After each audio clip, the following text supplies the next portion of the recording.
Good evening to all of you. तो चलिए इस वीडियो में हम लोग बात करने वाले हैं वेक्टर अलजेब्रा का। जैसे कि हम लोग सेकेंड ईयर का मैट्रिसेस का कुछ क्लासेस हम लोग कर चुके थे, तो काफ़ी सारे स्टूडेंट का कमेंट आ रहा था कि सर हम लोग मैट्रिसेस कंप्लीट कर चुके हैं, तो आप कुछ डिफरेंस अलजेब्रा का कोई चीज़ आप स्टार्ट कीजिए। तो हम वही डिमांड को देखते हुए अलजेब्रा आपका वेक्टर अलजेब्रा जो है उसको स्टार्ट कर रहे हैं। तो इसमें हम लोग पढ़ने वाले हैं कि वेक्टर क्या होती है, वेक्टर कितने प्रकार के होते हैं, सारे का डेफिनेशन हम लोग इसमें समझने वाले हैं। और साथ ही वेक्टर को अच्छा से समझने वाले हैं, क्योंकि अभी तक आप लोग वेक्टर के बारे में नहीं पढ़े हैं। ये फिजिक्स में आप लोग ज़रूर पढ़े हैं वेक्टर क्वांटिटी और स्केलर क्वांटिटी के बारे में, तो वहाँ सिर्फ उसका डेफिनेशन और एग्जांपल ही पढ़े हैं। इसको मैथमेटिकली टर्म कैसे हम लोग समझेंगे, ये सारा चीज़ आज डिस्कस करने वाले हैं। तो बने रहिए हमारे वीडियो के साथ। तो सबसे पहले हम लोग देखते हैं कि आखिर वेक्टर जो होता है, वेक्टर क्वांटिटी होता क्या। तो फिजिक्स में आप ये डेफिनेशन वाकू भी पढ़े होंगे कि वेक्टर क्वांटिटी एक ऐसा क्वांटिटी होता है जिसका मैग्नीट्यूड और डायरेक्शन दोनों होता है। अब यहाँ पे दो चीज़ आता है, मैग्नीट्यूड एंड डायरेक्शन। तो सबसे पहले आपको समझना है कि आखिर मैग्नीट्यूड क्या होता है और डायरेक्शन क्या होता है। और एक टर्म यहाँ से आता है स्केलर क्वांटिटी। स्केलर क्वांटिटी जिसको हिंदी में बोला जाता है सदिश राशि आपका वेक्टर को, और स्केलर क्वांटिटी जिसको अदिश राशि। तो हम लोग आज इसको समझेंगे विथ एग्जांपल कि सदिश राशि होता क्या है और अदिश राशि होता क्या है। दोनों का कुछ एग्जांपल पे बात करेंगे तो धीरे धीरे आप लोग को समझ में आ जाएगा। सबसे पहले हम लोग स्केलर क्वांटिटी को समझने का कोशिश करते हैं। स्केलर क्वांटिटी मान लीजिए ये एक पॉइंट है, ये एक पॉइंट है, इस पॉइंट से एक दूसरा पॉइंट यहाँ पे मान लीजिए ये A है और ये B है। सबसे पहले स्केलर क्वांटिटी को समझने का कोशिश करते हैं। तो यहाँ से यहाँ तक का जो डिस्टेंस है ये कितना है, मान लेते हैं ये 5 किलोमीटर का डिस्टेंस है। कितना किलोमीटर का, 5 किलोमीटर। ए एक पॉइंट है, बी एक पॉइंट है, दोनों के बीच के जो डिस्टेंस है वो कितना है, 5 किलोमीटर है। तो यहाँ पे हम बोल रहे हैं कि ए और बी के बीच का जो डिस्टेंस है, मतलब ए बी इक्वल टू क्या है, 5 किलोमीटर है। A B is equal to क्या है, 5 किलोमीटर है। उसी तरह से हम अगर बी से ए तक आए तो भी कितना होगा, B A is also 5 kilometre. B A क्या हो जाएगा, 5 किलोमीटर। तो यहाँ पे हम लोग एक चीज़ गौर कर रहे हैं कि ए बी और बी ए दोनों का वैल्यू क्या आ रहा, बराबर आ रहा। ये जो वैल्यू आ रहा है इसी को बोला जाता है मैग्नीट्यूड। क्या बोला जाता है, मैग्नीट्यूड, जिसको परिणाम बोला जाता है, परिमाप बोला जाता है। परिमाप मतलब क्या होता है, इसके बीच का जो माप होता है, इसके बीच का जो माप होता है। तो यहाँ पे देख रहे हैं कि ए बी और बी ए दोनों बराबर है। तो स्केलर क्वांटिटी में हम लोग क्या कर सकते हैं कि A B equal to B A लिख सकते हैं। A B is equal to B A लिखा जा सकता है।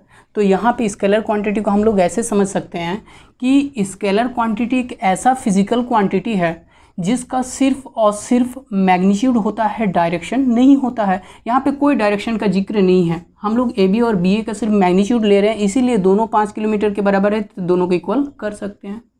इसी पे अगर एक टर्म और जोड़ दिया जाए, मतलब मैग्नीट्यूड के साथ साथ अगर यहाँ पे डायरेक्शन को भी जोड़ दिया जाए, तो डायरेक्शन जोड़ेंगे तो यहाँ पे ए बी के ऊपर एक तीर के निशान से हम लोग दर्शाते हैं जो वेक्टर को आपको रिप्रेजेंट करता है। यहाँ ए बी और ये तीर बता रहा है कि तीर डायरेक्शन क्या है, ए से बी की ओर। बात को गौर से समझिएगा, ए बी के ऊपर एक तीर का निशान लगाया गया। ये तीर क्या रिप्रेजेंट कर रहा है कि ए बी एक वेक्टर क्वांटिटी है जिसका डायरेक्शन ए से बी की ओर है। तो ए बी इक्वल टू, यहाँ पे देख रहे हैं ए बी क्या है, वेक्टर क्वांटिटी है। इसका जब हम लोग क्या निकालते हैं, अब मॉड निकालना पड़ता है। क्या निकालते हैं, मॉड। मॉड का मतलब होता है मैग्नीट्यूड। मैग्नीट्यूड का मतलब होता है कि उसका परिमाप। जैसे कि अभी हम लोग देखे थे कि ए बी इक्वल टू कितना था, 5 किलोमीटर। तो यहाँ भी ए बी इक्वल टू कितना हो जाएगा, 5 किलोमीटर, लेकिन मॉड ऑफ ए बी। ठीक है, यहाँ पे हम लोग ऐसा नहीं लिख सकते हैं कि मॉड ऑफ ये ए बी है इज इक्वल टू बी ए, ऐसा नहीं लिख सकते हैं। क्यों, क्योंकि देखिए ए बी और बी ए का मैग्नीट्यूड तो बराबर होगा 5 किलोमीटर, लेकिन डायरेक्शन बिल्कुल अपोजिट होगा। डायरेक्शन जैसे कि ए बी का डायरेक्शन ए से बी की ओर है, ये डायरेक्शन ये वाला है, जबकि बी से ए का जो डायरेक्शन है ये जस्ट इनवर्स है, उल्टा है, अपोजिट है। तो ऐसे सिचुएशन में हम लोग क्या करते हैं, A B is not equal to B A B is equal to minus of B A. यहाँ पर उसका जो डायरेक्शन है, डायरेक्शन क्या होता है, बदल जाता है। तो आप ऐसे समझ सकते हैं कि किसी भी जो आपका वेक्टर क्वांटिटी होता है, तो वेक्टर क्वांटिटी को हम लोग जनरली ऐसे नहीं रिप्रेजेंट कर पाते हैं। उसको रिप्रेजेंट करने के लिए ऊपर एक एरो का यूज़ किया जाता है और वो एरो इसका क्या दर्शाता है, आपका डायरेक्शन को दर्शाता है। और जब उसका मॉड निकालते हैं, मैग्नीट्यूड निकालते हैं, तो वो किसको दर्शाता है, उसका मैग्नीट्यूड को दर्शाता है। तो हम लोग कह सकते हैं कि वेक्टर क्वांटिटी क्या होता है, जिसका डायरेक्शन के साथ साथ आपका मैग्नीट्यूड भी हो, मैग्नीट्यूड के साथ साथ डायरेक्शन भी हो। जबकि स्केलर क्वांटिटी क्या होता है, जिसका सिर्फ और सिर्फ मैग्नीट्यूड हो, उसको आपका स्केलर क्वांटिटी कहा जाता है। तो यहाँ तक तो बात था स्केलर और वेक्टर क्वांटिटी का। अब हम लोग देखेंगे कि वेक्टर क्वांटिटी जो होता है कितना टाइप का होता है, उसको अलग अलग एग्जाम्पल के साथ हम लोग समझेंगे।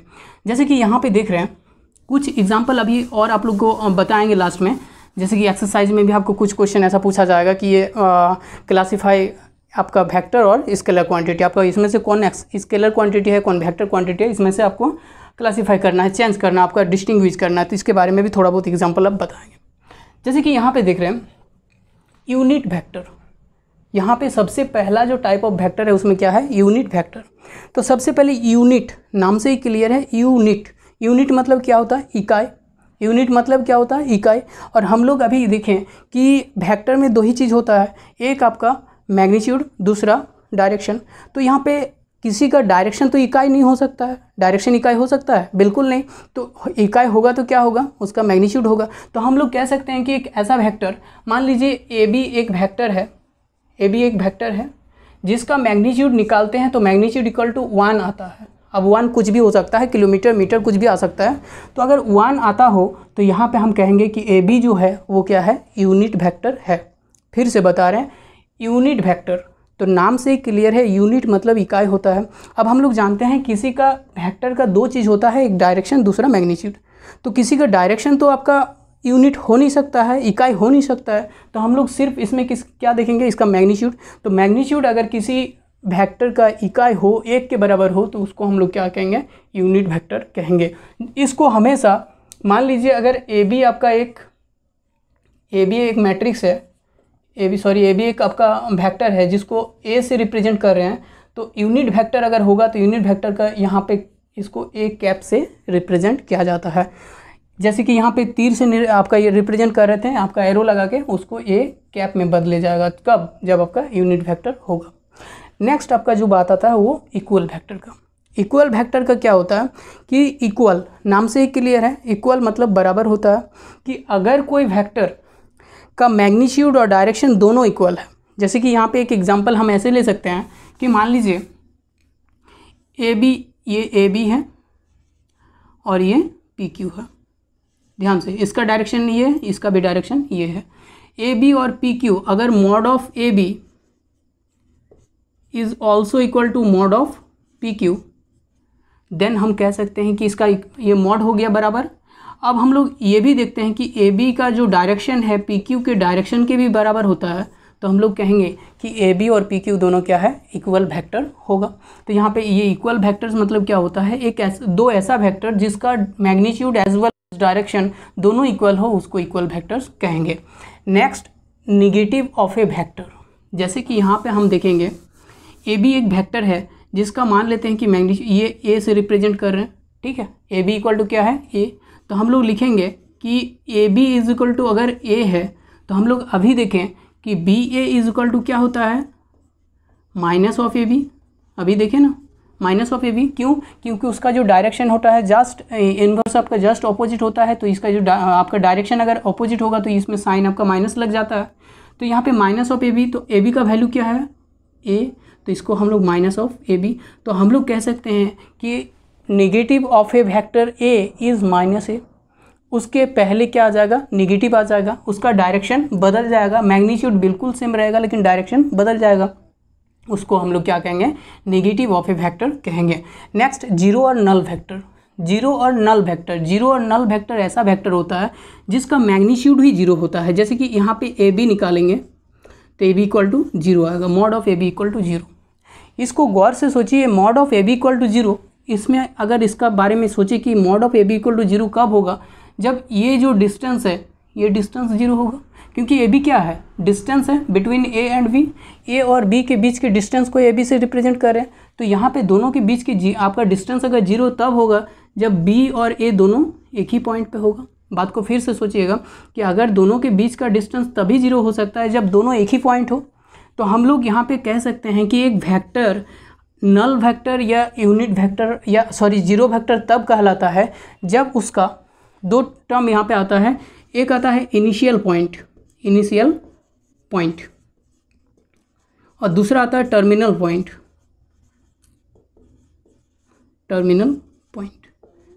इनिशियल पॉइंट मतलब क्या होता है, स्टार्टिंग, जैसे कि यहाँ से हम स्टार्ट करें, ये मान लीजिए ए है और ये बी है, यहाँ से जाके ख़त्म होता है। टर्मिनल पॉइंट मतलब बी, जहाँ से जाके ख़त्म होता है।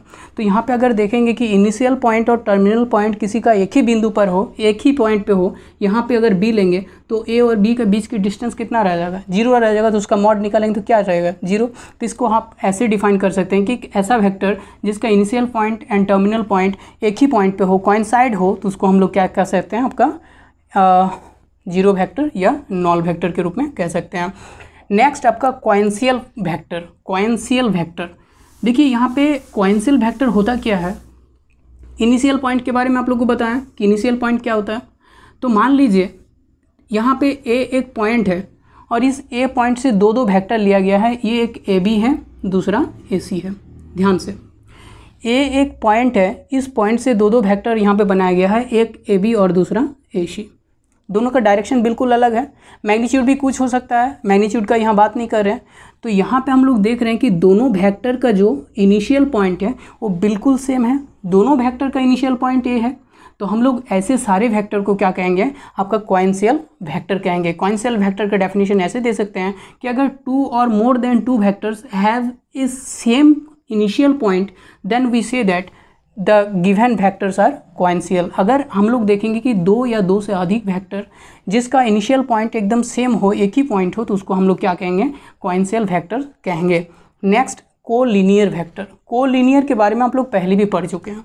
कोलिनियर वेक्टर क्या होता है, मान लीजिए एक इस तरह से आपका एक लाइन दिया हुआ है, ये ए है, ये बी है, मान लेते हैं इस तरह से इसको आगे बढ़ा दिया गया, ये सी है, देख रहे हैं। तो यहाँ पे हम लोग देख रहे हैं कि यहाँ पे ए बी भी एक वेक्टर है, बी सी भी एक वेक्टर है, ए सी भी एक वेक्टर है, बिल्कुल वेक्टर है। ए बी सी ए सी तीनों क्या बिलोंग कर रहा है, एक ही लाइन पे बिलोंग कर रहा है। ए बी भी इसी लाइन पे है, बी सी भी इसी लाइन पे है और ए सी भी इसी लाइन पे है।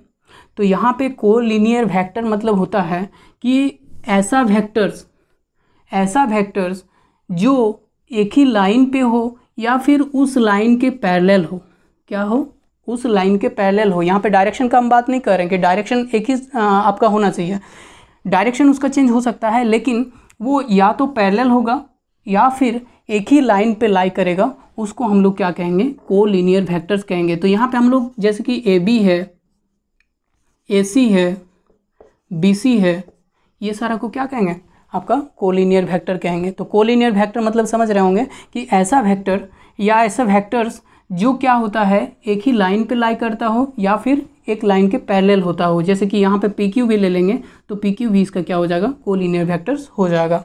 नेक्स्ट लाइक वेक्टर्स और अनलाइक वेक्टर्स।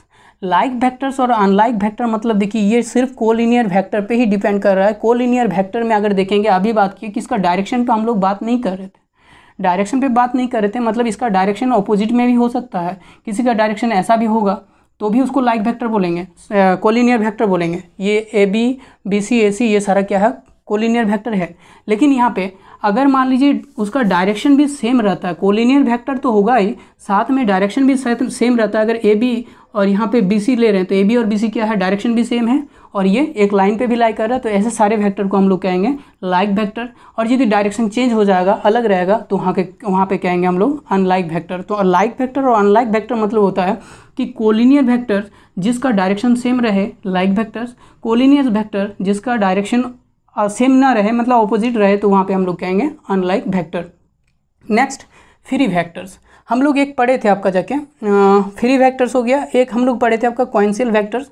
कोइंसियल वेक्टर में हम लोग क्या पढ़े थे कि अगर किसी दो या दो से अधिक वेक्टर का जो इनिशियल पॉइंट हो वो सेम हो तो उसको कहा जाता है कोइंसियल वेक्टर्स।